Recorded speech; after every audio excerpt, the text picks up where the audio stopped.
Three, two, one, go. This is episode 3 of the Make Grade podcast, starting now. Hello, everybody. Dr. Stephen Greene, the Success Doctor. Welcome back to the Make the Grade podcast. This is episode 3. Focus of today's discussion is maximum education. Maximum education.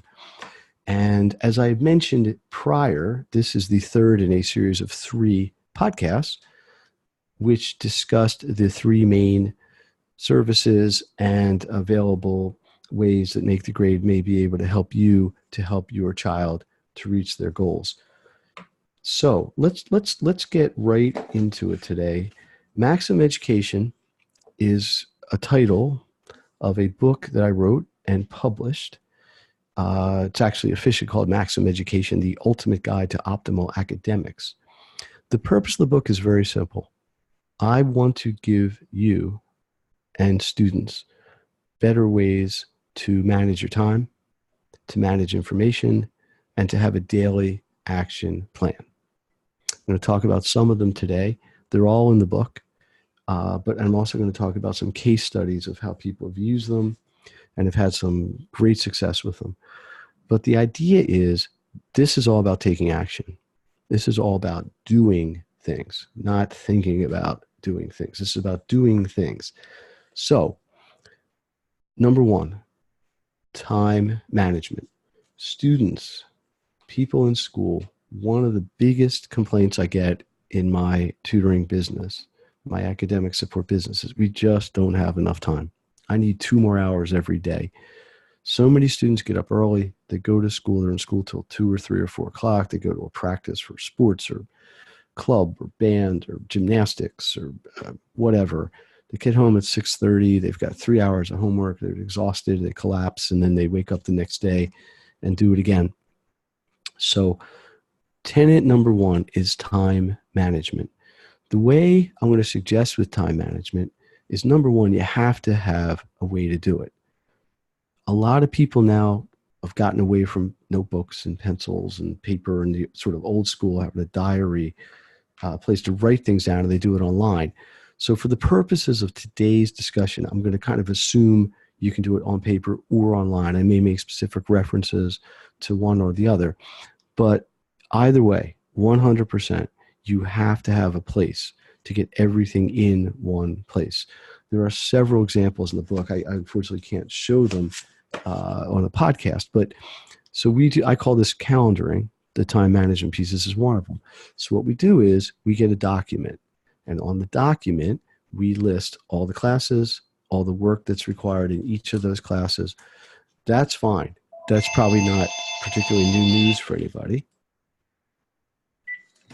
But on top of that, we now prioritize it, and we say, okay, when is this due? Is it due tomorrow? Is it due the next day? Is it due the day after that?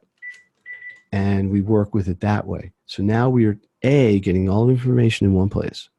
2, saying, okay, what do I need to do first? What do I need to do second? What do I need to do third? What do I need to do fourth?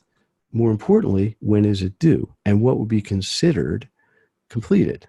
Because I've worked with people who do the homework, but then don't turn it in, or they don't submit it, or whatever the breakdown is. Now, you can calendar a lot of different ways. The simplest one is to do it on a daily basis. So we'd have a single sheet for this that you would work on a daily basis. So every day, one of your first tasks when you come home from school, or even during school a little bit if you can, would be to create this document or update it from the day before.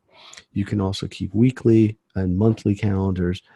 But the idea is, and I get way more into this, but for today, get everything in one place, prioritize what it is and when it needs to be done, and then block out your time and get to work.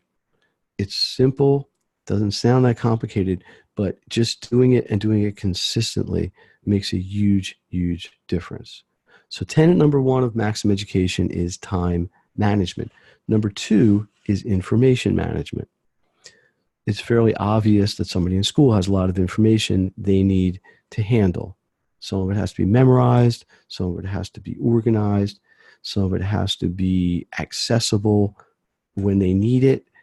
And this is sometimes a challenge for people. And the harder and the more advanced your classes are, the more and more challenging this can become. So one of the things that I teach, and one of the things I'm going to tell you about here, is how to manage this information. Some of the ways most people already understand are things like outlines or flowcharts or concept maps. And depending on what the information is, you're going to organize English differently than you're going to organize math, and you're going to organize both differently than you would organize, say, a foreign language. So everything's going to have nuances. But to give you a takeaway, because it's always my goal, is typically an outline would be an abstract of something that you had to read, where you're taking the most important information, or what you consider priority information, which basically is saying something you expect to be tested on, and you're bringing it out of the original material into a place, an outline, where you'd be more accessible and you could get to it more quickly. And that's basically the idea. Now, there's a lot of different ways you can make an outline. The traditional one, you have the one all the way on the left, and you have indentations and sub-indentations, things like that. I can show you much, much more creative, visually based ways to make an outline. There's one called a table and legs style. There's a web style. There's circular outlines. There's concept maps.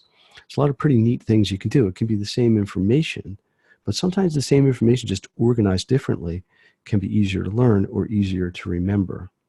So we've got time management, making sure your timing is appropriate for what you need to get done and your priorities are appropriate for what you need to get done. We've got information management, which is managing all the information in all your classes, short-term, medium-term, long-term.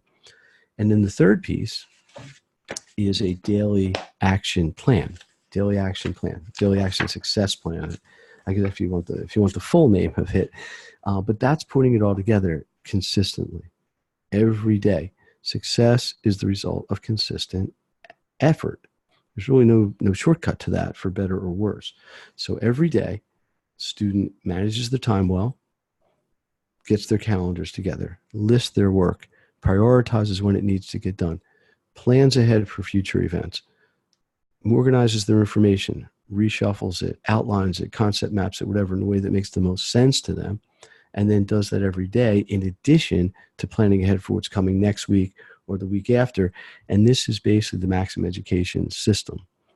There's a lot of nuances to it. There's a lot of detail that I just can't get into in the scope of what we're doing today. But this is what I want to try to get you to understand. So why would a person consider this? What's the value? Well, as I got to before, sometimes there just isn't enough time. Sometimes you got 26 hours worth of work in a 24-hour day. Also, sometimes work is just difficult. The sheer volume. I have students taking multiple AP classes who just can't get through the information that they need. And I have people taking lower track classes who just can't do the work quickly enough. So there's an efficiency piece here that can also help you as well.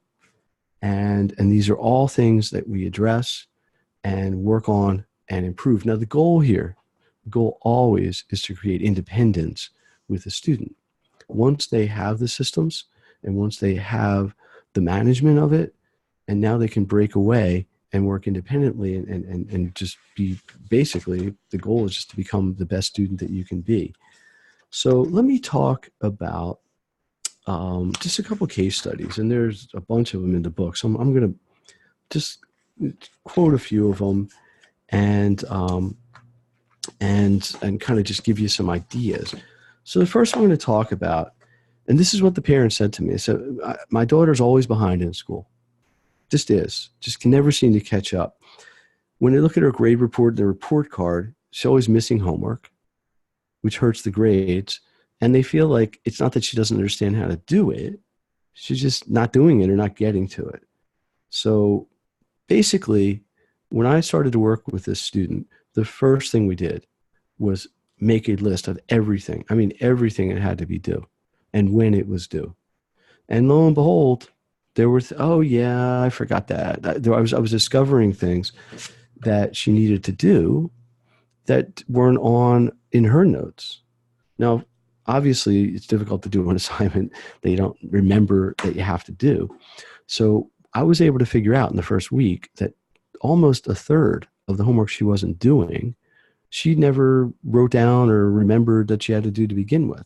So that's an easy thing to correct. It's an awareness thing, but it still had to happen. And secondly, because now we had a complete record of all the work, there was a lot less issues studying for quizzes, studying for tests. So the positive secondary byproduct was that her quizzes and test grades went up, because by doing the homework and handing it in, she was much better prepared for the rest of the material. So this was more of an information management and a time management thing. The daily action was doing it every single day. Now, that was actually a high school student. I want to talk a little bit. I just want to get to it in the book, so I'll make sure I quote it properly. I'm going to talk a little bit about another case study, and here we go. This is a university level person, somebody in college. And this was a person I actually worked with in high school and did well. Went to a really competitive college, and called me halfway through her sophomore year. She said, I'm just overloaded. I'm doing things you're teaching me. I know what I need to do. I just can't seem to get myself to do it. So what she needed really was just accountability. She needed somebody to say, okay, let's sit down and do this. So for 15 minutes every day, we would connect, and this was done online. She was in college 500 miles away at the time. And we just went through, hey, okay, let's give me each course. What's going on in this class? What's going on in this class? What's going on in this class? What's going on in this class? When is it due? How much time do you think you're going to need to accomplish that? And we got everything in one place. Then she went to work on it. Now, again, this may or may not seem like a big deal, but it's so much easier to get all the work done and get all the work done well when you know what you're up against. And the last case study I'm going to talk about is I had a student who was very, very into sports, played a sport every season, was being recruited by some high-profile colleges and universities to go on an academic scholarship or an athletic scholarship, sorry. And partly because sports were more important to them, and partly because they just, at the time, the grades started to really sag. And it got to the point where one of the coaches said to the parents, I'm not going to be able to get this kid accepted to the school, even though we'd love to have him on our team, because the grades just aren't there. And that was the wake-up call. And the student basically, now this was almost completely a time management concern. So what we did here was we used a weekly calendar. We got a big calendar, like a 2x3 foot poster board. And we made it like like Monday, Tuesday, Wednesday, Thursday, Friday. And every day, everything went on it, different colors. We color coded. Math, I think, was red, and history was blue, and so on and so on. And everything got written on there, and it was hanging up in his room where he did his work. And as things got added to it, or work got added, it got added to it. And as things got done, it got taken off. Now, he still struggled to complete the work, and frankly, didn't always do the greatest quality work. But his grades came from C's and D's back up basically to all B's because of his consistency, just doing everything, doing it on time, staying up. So little problems did not become big problems. And that's really the goal. That's how you put it all together.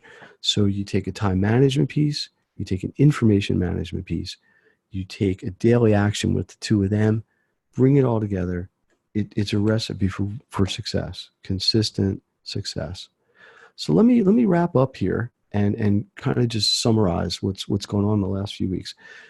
Podcast 1 discussed academics and how academics are approached. It's an objective learning-based model, and of learning where we are, what the assessment is, what the goals are, making a plan to do that. Episode 2 talked about how to prepare for standardized tests like the SAT and the ACT. And today, episode 3, Maxim Education, basically how to study, how to manage time better, how to be a better student using time management, information management, and a daily action plan. As always, my goal is to give you, the parent or the student, things, actions you can do as soon as you get done listening to this, or maybe even while you were listening to it, to help you along this journey. I'd love to hear your comments. I'd love to hear your feedback. You can email sgreene, SGREENE, at makethegrade.net. You can comment on social media, Facebook and Instagram, both Make the Grade, or wherever else works for you. But I really appreciate you listening, and I appreciate you subscribing to the podcast. So, signing off, Dr. Stephen Greene, Make the Grade. Have a great day. Wishing you the greatest success, and I'm here to help you reach your goals. Thank you.